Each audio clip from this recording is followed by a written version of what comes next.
થયું કે આ ગાંધીનગરમાં ઓપન યુનિવર્સિટીમાં એક યુનિવર્સિટીમાં આઈએએસ અને યુપીએસસીની તૈયારી, જીપીએસસી યુપીએસસીની તૈયારી કરવી છે આપણા છોકરાઓને, તો ત્યાં વિના મૂલ્યે ત્યાં સરકાર આપણને ટ્રેનિંગ આપશે અને એની તૈયારી પણ કરાવડાવશે. તો આવી ઘણી યોજનાઓ બનાવી. ગુજરાતમાં પણ જ્યારે મને આ છે કે 2010-11માં મેં સરકાર પાસે માહિતી માંગી હતી કે વિચરતી જાતિ માટે કેટલું બજેટ છે, તમે મને પૈસા કહો કે અમારા માટે આ રાજ્યમાં કેટલું બજેટ. તો એ વખતે મને એમણે કીધું કે લગભગ 42 કરોડ કે 39 કરોડ જેવું કંઈક અમે ફાળવીએ છીએ.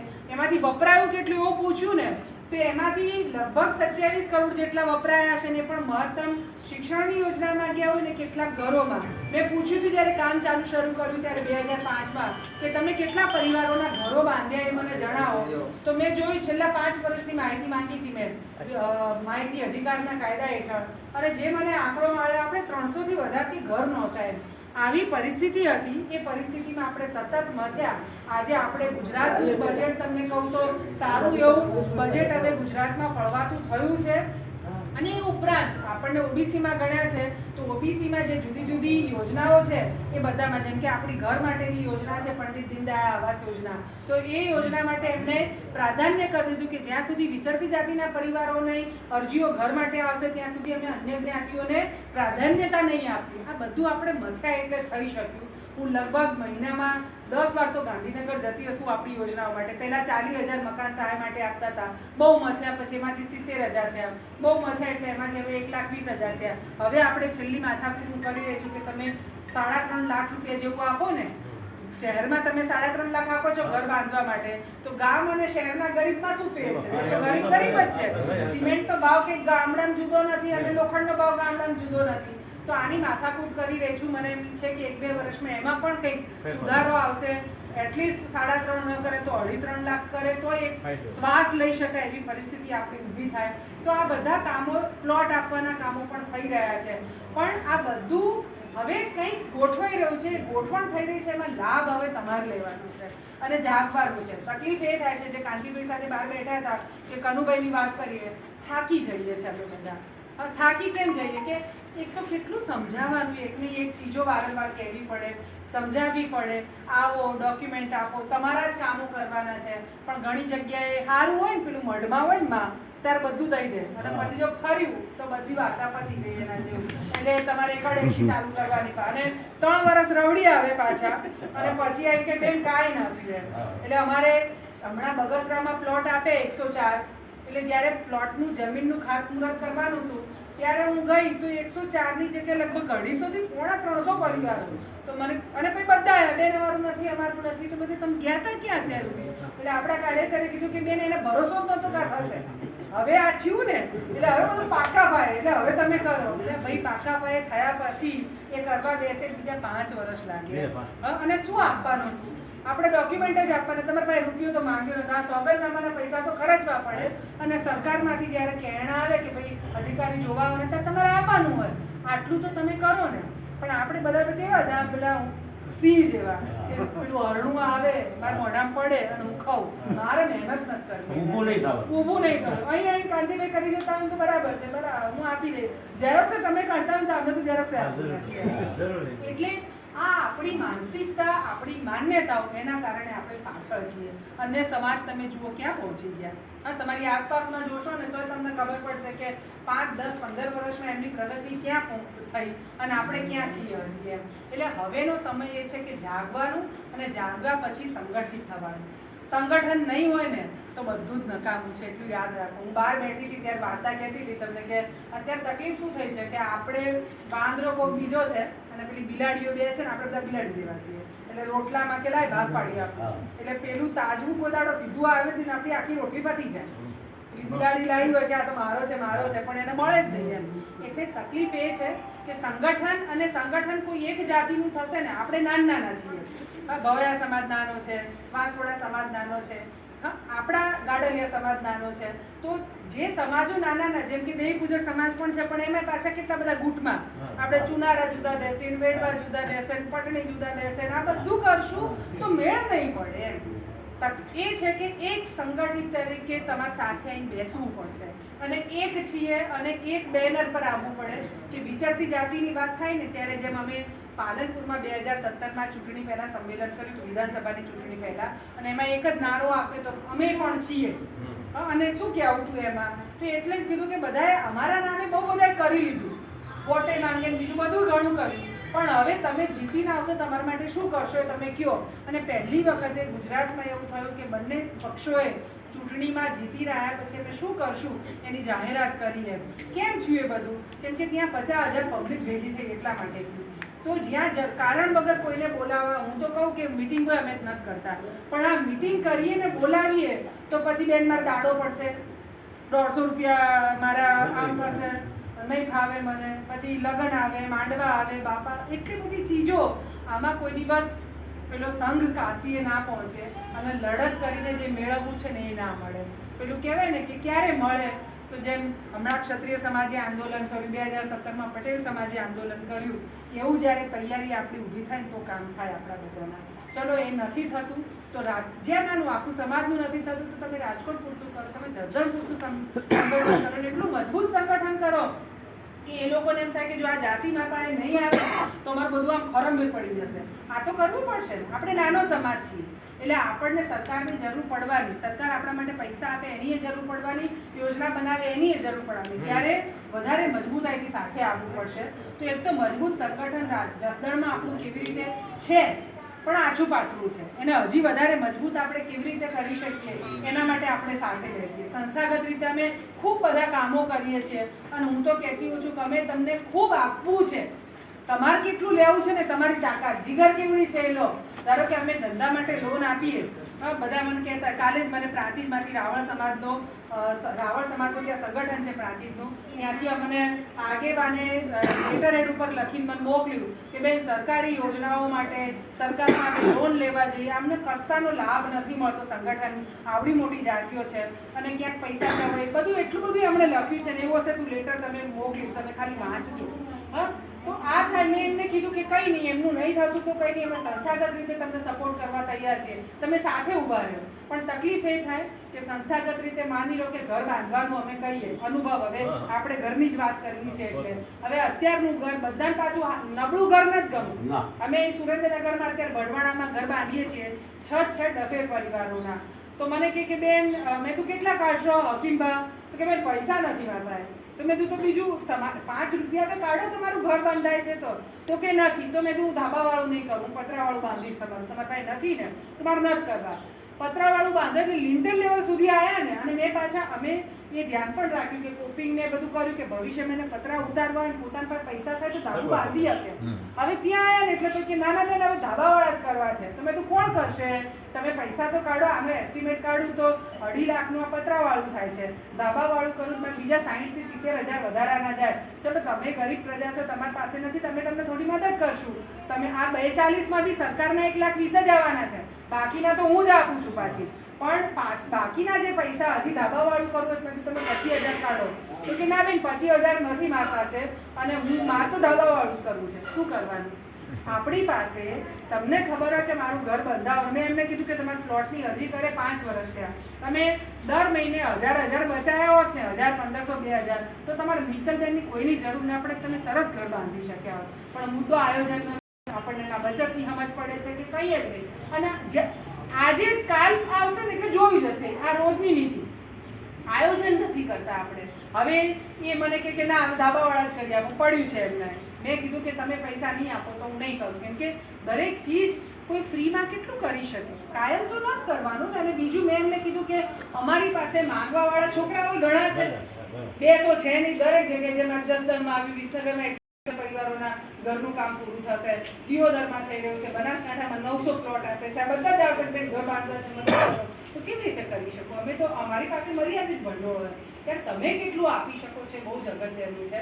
હવે આ ચાલો થઈ ગયું કે આપવાનું નક્કી કર્યું, પણ નક્કી કર્યા પછી ઘર બાંધ્યા પછી વસાહતમાં કે ઘર બાંધ્યા પછી સરકારમાં હું માથાકૂટો બહુ કરું કે ઘર માટે તમે પૈસા નથી આપતા અને મકાન સહાય વધારો ને એટલે પેલા અધિકારી ત્યાં આવું છે ને એટલે મને ફોટો બતાવે. મેં કીધું અહીંયા બેઠા હતા ને ત્યારે કે એ ફોટામાં શું બતાવે, તો અમે સરસ ઘરો બાંધ્યા અને તમારે બહુ દૂર નહીં, તમે રામપરામાં જઈ આવજો એકવાર.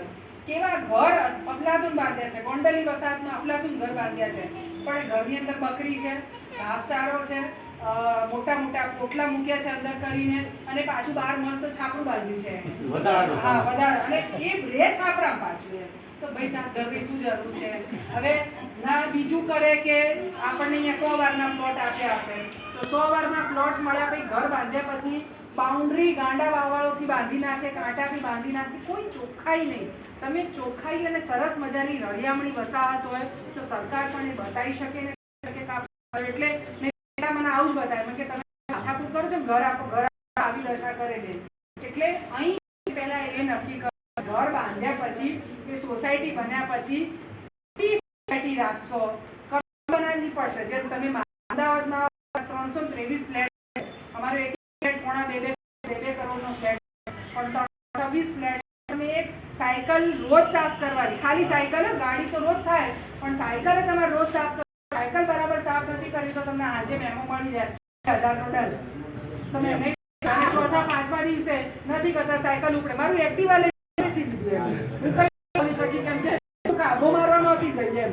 ગાડી વપરાતું નહોતું, વર્ષોથી હતું, તો એક જગ્યા ઉપર પાર્કિંગ હતું, સફાઈ નહોતી થઈ એક્ટિવાની, તો અમારા ચેરમેને લઈ લીધું એક્ટિવા. મને કે મેં બંગાળમાં કઈ હતું. હા, પણ અને મને લાગે કે બરાબર ડિસિપ્લિન છે. શું કામ? સોસાયટીને તમે તમારા ઘરને જેટલું ગંધાતું રાખશો એવું રહેશે, પણ ચોખ્ખા. એટલે અહીં આપણી જસદણની સોસાયટી બને તો આપણે કેવી રાખીશું એનું બી અત્યારથી આયોજન કરવું પડે, તો અમને રસ પડે આ બધી ચીજોમાં. પણ બાકી છાપરા વાળવા ના હોય એના પછી તો મને સહેજે રસ નથી સોસાયટી બનાવવામાં. બહુ સાચું કહું તો ના એવા છે. મેં મારા જ અનુભવો કીધા બધાના તમને. તમે 25 લોકો ધારો, અને પાછું એવું છે કે સોસાયટીમાં તો બધા સમાજને મળી છે. તમે 10 બહેનો જાગૃત છો, તમે તમારું ઘર સારું રાખો, પછી બીજા ઝઘડા થાય પાછી કે આણે માર ત્યાં કચરો નાખ્યો. એટલે બાજુમાં જોઈને શીખવું પડશે, આ બધું કરવું પડશે. લગભગ ઘર બધાની અપેક્ષા હોય છે કે એક રૂમ, રસોડું, ટોયલેટ, બાથરૂમ ને નાનકડી રસોઈ વાળું ઘર થાય, આવી દરેકની અપેક્ષા હોય છે. એ ઘરની કિંમત લગભગ 3,60,000 થી 3,70,000 સુધીની બેસે છે. હવે તમારી સરકાર તો તમને 1,20,000 અને શૌચાલયના ગણીએ તો 12,000 આપે, એટલે 1,32,000. હા, એ થયું એટલું, 1,32,000 થાય, અને બાકી બધા તમારે પોતે આપણે કાઢવાના થાય. હવે એ તમે ગણો કે તો પછી તમારે 240 નું બંધાય પતરાવાળું, તમારી કઈ કેપે ઘર. આ એવું છે કે કંસાર કેવો હતો કે જેટલો ગોળ નાખો એટલો ગળ્યો થાય. તો ઘરમાં બી પછી અમારે આવે કે બેન અમારે તો એક જ છાજલી આપી છે, અમારે તો ચારે બાજુ છાજલી જોઈએ, તો જેટલી છાજલીઓ કરવી એટલા પૈસા થાય. બેન અમારે અહીં નહીં, અમારે તો પાછળ દરવાજો જોઈએ છે, તો પાછળ દરવાજો કરવો હોય તોય પૈસા થાય. મેં કીધું એ પ્રમાણે કે જેવું ઘર કરવું હોય મહેલ બી બધાના પૈસા લાગે. તો અહીં નક્કી તમારે આજે મીટિંગ એટલા માટે જ કરવી છે કે તમારે પહેલા કેવું ઘર બાંધવું છે. એ ઘર બાંધ્યા પછી તમારે પ્રકારના અંદર પેલું કહેવાય ને પૈસા તમે કેટલા નાખશો એ અગત્યનું છે. અને બીજી સૌથી મહત્વની વાત આવશે, સરકારના પૈસા ક્રમશઃ આવશે. આપણે એવા પરિવારો પણ જેને નુગરા કહી શકું એ પ્રકારના, આથી બોલાય નહીં, પણ અનુભવ ક્યાં છે કે સરકારના પૈસા 1,20,000 અને શૌચાલયના પૈસા જે ક્રમશઃ, હવે ધારો કે અમે કોલોનીનું કામ ઉપાડીએ તો હું રાહ જોવા ન બેસું કે સરકારના આપશે પછી હું આટલું કરીશ એમ, કેમ કે તમારું લોખંડ સિમેન્ટનો ભાવ વધી જાય. એટલે અમને તો વિશ્વાસ હોય, કનુભાઈ સાહેબ બેને વિશ્વાસ હોય, તો આપણા જ પરિવારો છે ને, સરકારના પૈસા આવશે તો ઉપાડીને આપી દેશે. અને પછી શું થયું, ઘર પતી ગયું એનું, અને પછી ત્રીજો હપ્તો કોઈના શૌચાલયને આપણે ભાગી જાય, આપવા ન પડે ને. એટલે 28 લાખ રૂપિયા અમારા ગોંડલમાં બાકી છે. હા, લઈશું અને કેસ કરી શકાય એની ઉપર. પણ મને એમ થાય કે આપણો જ પરિવાર અને મારે એની સામે કેસ કરવાનો. અત્યારે શું થયું, જેમ અત્યારે મિટિંગ માટે કાંતિભાઈએ ફોન કર્યા, ઘર બનાવવાના છે, તમે બધા હાજર. પેલામાં પછી કાકા મટીને ભત્રીજા બનવાની વાત આવે કે ભાઈ પૈસા લેવાના છે, કોઈ દેખાય નહીં, કોઈ મળે નહીં, લોકો જાય તોય ન મળે. એટલે આ બધી ચીજો પણ થાય છે. એટલે ક્યાંક એક વ્યવસ્થાઓ આપણે ચાલશે એની જરૂર નથી, ક્યાંક વ્યવસ્થાઓ પણ એવી ગોઠવવી પડશે કે સરકારના પૈસા, ધારો કે મકાનો પૂરા થશે તો બીજો ત્રીજો હપ્તાના ફોર્મ ભરવાના આવશે, ફોર્મ ભરાય ત્યારે કાગળિયા કર, બહુ બધી માથાકૂટ છે. આ સહેલું કામ નથી એમ. તો એ બધું જ કરવાનું થશે ત્યારે તમારી કમિટીઓ બનાવવી પડશે, ને કમિટીમાં એવા માણસો પણ જોશે કે એક અવાજ કરે તો બધા હાજર થાય. નહીં તો પછી એવું થાય કે મન તો ટાઈમ નથી એટલે પેલા અમે નવરા છીએ, આ લોકો જઈને બેસી રહે અને કે બેન માર તો કે કામે જવાનું હતું, અમે નવરા છીએ તાર કામે જવાનું હતું તો હું આવી મારા ઘરના નહીં આવે. હા બસ હા બોલો. એટલે એ બધી ચીજોનું આ એવું છે કે મેં કીધું ને કે ખરાબ ઉદાહરણ બની એવું ના, જેમ અમારી ડીસાની વસાહત નટ વસાહત બધી જગ્યાએ એમ અમે પૈસાની બાબતમાં વહીવટની બાબતમાં હું તમને ઉદાહરણ પર કે એટલી સરસ વસાહતો સમાજના લોકોને એક બૂમ પાડી નહીં ઊભા રહે. તો આવી બધી ચીજો છે એટલે શું કરવું એ તમારે એક તો નક્કી કરવું કે આપણે આ પ્રમાણે બાંધવામાં કે આના પછી તમારી ચર્ચા માટે હું મંચ ખુલ્લો મૂકીશ, એમાં તમે કહેજો એમ. બીજું કામ સંસ્થા જે કરે છે કે અમે લોન પણ નાના મોટા બિઝનેસ કરવા વાળા લોકોને આપતા હોઈએ છીએ. હવે એ લોન આપ્યા પછી પણ અહીં અમને કાંગ્રેસીય સમાજનું ઉદાહરણ અદ્ભુત છે કનુભાઈ, બરાબર કે નહીં? અને આખો મને એમ થાય કે આખી વિચરતી જાતિમાં અમારો ઉપયોગ કોઈએ સારામાં સારો કર્યો હોય તો કાંગ્રેસીય સમાજ છે. અદ્ભુત ઉપયોગ. અને એ માણસો આજથી 7-8 વર્ષ પહેલા પેલા પગારા લઈને બેસતા ને જે 2-5 હજારનો સામાન લઈને વેચતા હતા, આજે બધા દુકાનો કરતા ગાડીઓ લઈને ફરતા થઈ ગયા અને બહુ સુખી થઈ ગયા. એક એક બેન અમાર તમારો સેવો છે, તમે જાણો છો રવજીભાઈ, ખોડુભાઈ, દેવાભાઈ, ચેતનભાઈ, તમે ઉત્તર ગુજરાતમાં જાઓ તો આખો સમાજ પહોંચી ગયો આગળ એવું કહેવાય એમ. અને 1 રૂપિયો અમારો ખોટો નથી થયો ત્યાં, બરાબર ના અમારે ધક્કો ખાવો પડ્યો. તો સંસ્થા તમને લોન આપે છે એમાંથી તમે પૈસાવાળા થઈ શકો છો, પણ વહીવટ આમના જેવો કરો તો તમે ખૂબ આગળ પહોંચી શકો. ને અમે તો કહીએ જેમ આ વર્ષે અમે એક સંકલ્પ મારે આવનારા 3-4 વર્ષમાં એને લગભગ આવો કર્યો છે. મને એમ થાય કે 200 નાથી કોઈ હોઈ શકે, પણ એ લેવા માટે એના તમારા અમે આપ્યા છે. જેમ રવજીભાઈ નાનકડી જ પેલી લઈને હતા, લઈને સાંભળો પહેલા 5,000 10,000 એમની આવશે માસિક એમ. અત્યારે એ માણસે એમની ખબર નહીં 32 લાખની 12 લાખની દુકાન છે. એક વર્ષમાં ઓછું 1.5 કરોડ ટર્નઓવર છે. બીજી અત્યારે 35 લાખ બીજી દુકાન લીધી. એ તમે બધા બીજી દુકાન અને હોલસેલમાં મોટો શોરૂમ બનાવવાનો. એ સરકારને મેં 10 લોનની શરૂઆત કરી. મેં કેટલા 7 વર્ષ પહેલાની છે, પણ એ ત્યાં પછી એમને વહીવટ થઈ ચૂક્યા. સમયસર સંસ્થાના પૈસા જ્યારે પણ મૂકો ત્યારે આપે અને ક્યાંય પહોંચે કુટુંબમાં છે ક્યાં પહોંચ્યા. તો અને એમના મકાનો તમે જુઓ તો આપણને એમ થાય કે કેવા જોરદાર બાંધ્યા છે. તો સંસ્થાનો આ પ્રોગ્રામ અને જેમ લાગે છે હું સરસ કરી શકીશ, સંસ્થા સાથે મારો વ્યવહાર સરસ જાળવી શકીશ, એ લોકો તમે કહેશો તો અમે એમને લોન પણ અને એટલું જ છે. કાર્યક્રમ શરૂ એટલા માટે જ કર્યો કે આપણે બાબતના પાછળ રહી ગયા. 2 મુખ્ય બાબત મને લાગી કે એક તો આપણા શિક્ષણ નથી અને બીજું આપણે પૈસે ટકે સદ્ધર નથી એમ. એટલે કે ભણાવવાનું કામ તો બાળકોનું કરીએ છીએ. અમારી અમદાવાદમાં અમે હોસ્ટેલ બાંધી 1000 છોકરા રહી શકે. તમારે કોઈ મોકલ તો ફૂલ થઈ ગયું, આવતા વર્ષે જગ્યા થશે તમે મૂકી શકશો એમ. પણ ત્યાં અમે છોકરાઓને ભણાવીએ, 1 રૂપિયાનો ખર્ચ નથી થવાનો, પણ ત્યાં બાળકોને તો ક્યાં પહોંચાડી શકાય. પણ આ લાંબા ગાળાનું કામ છે. એક આખી પેઢી 15-17 વર્ષ ભણે પછી એ ભણી બહાર નીકળે. પણ લોન એ એવો કાર્યક્રમ હતો કે માણસ લઈને એની સૂઝબૂછથી કામ કરે તો એ આ દરિદ્રમાંથી ગરીબબાઈમાંથી બહાર નીકળી જાય. એને કોઈ મિત્રબેનની જરૂર ન પડે. આ એક મુખ્ય કે 2 આર્થિક પાસું અને શિક્ષણ. આને પારસમણી અમે માનીએ કે લોખંડને પારસમણી અડી જાય ને તો સોનું બની જાય. આ 2 ચીજ જેને અડી જાય ને એને કોઈની જરૂર ના પડે આ દુનિયામાં. તમે કોઈ સુખી સંપન્ન માણસને કોઈ સરકાર પાસે માંગતા જ ગયો એને પાસે ગયા સાહેબ અમારે રેશન કાર્ડ નથી એવું કોઈ શું એ કીધું સરકાર અમને ઘર બાંધવા માટે 1 લાખ 20 આપે. કરોડો કમાતા હોય કોની જરૂર પડવાની. તો આ 2 કાર્યક્રમો એવા છે કે લાભ લે. હું તમને કહે છે કે અમારે આપવું તમારી એ કેપેસિટી છે તમે અમારા લઈ શકો છો, પણ સંગઠન બનાવી બધા કામો કરવાનું તમે નક્કી કરશો ને તમે ખૂબ કરવું છે. એક જ હોય આ બંનેને દોડાવતી હોય કોનું બને સાહેબ એને આખો દાડો કેટલું કર્યું ભાઈ, આટલા લોકોનું તમે આયોજન કરજો. રોજ સપનું છે તમે કેટલું સુખી પાસેથી વોટ નથી પણ તમારા ઘરની ચાય નથી જોઈ એટલું છે તમે સુખી. કદાચ પરભવની વાત થાય ને તો હું માનું છું કે પરભવ ચીજો હશે કે જેમાં ગયા જન્મે કદાચ લઈ લીધું હશે અથવા તમારી જાતિમાં જન્મેલી હોય એટલે આટલી વેદના થાય અને રડીએ છું. બહુ સાચું કહું તો એ જગ્યાએ વસાતો જે હમણાં 58 છાપરા સરાણીયા વસાતી પાસે અને અચ્છા કેટલા 7 વર્ષથી મળતી હતી કે ભાઈ તમે આવો, તમારી વસાહત ગમે ત્યારે તૂટી શકે છે. ત્યારે રાજા પાડી, કોઈને પૂછવું નહોતું, અમારું અમે કરી લઈશું બેન, તમારી જરૂર નથી. અને જ્યારે રેલો આવ્યો નોટિસો એટલે તરત જ આવ્યા અને એમણે કીધું કે બેન હવે મને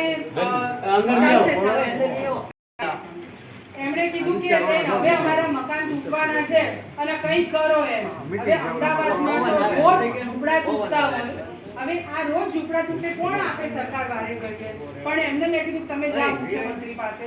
મુખ્યમંત્રી પાસે પરિવારોને લઈને આપણા કાર્યકર છે ત્યાં બધું પ્રવીણભાઈ બેને મોકલ્યા અને સાહેબે તો શરૂઆતમાં કીધું કે આવા તો તમે તો રોજ બાંધીને આજે અહીંયા બાંધો કાલ બીજે બાંધો તો જ્યાં રૂમાલ મૂકી ત્યાં જગ્યા તમારી ના હોય. પછી એમણે કીધું કે અમને મોકલ્યા છે અને કીધું છે કે તમને રજૂ કરવાની. એટલે પછી મુખ્યમંત્રી છે ભૂપેન્દ્રભાઈ એમણે એમની સામે જો વાત કરી અને પછી તરત મ્યુનિસિપલ કમિશનરને સૂચના આપી કે આ પરિવારોના છાપરા ત્યાં સુધી ના તોડતા જ્યાં સુધી એને ઘર ના મળે.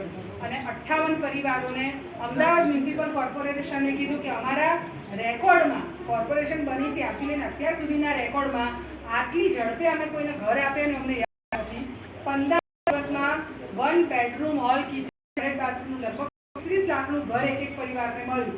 700 પરિવાર ઝૂંપડામાં રહે છે ને બધા આવ્યા કે હવે તોડ નાખે તો ચાલે, અમારે જવું છે ત્યાં આગળ.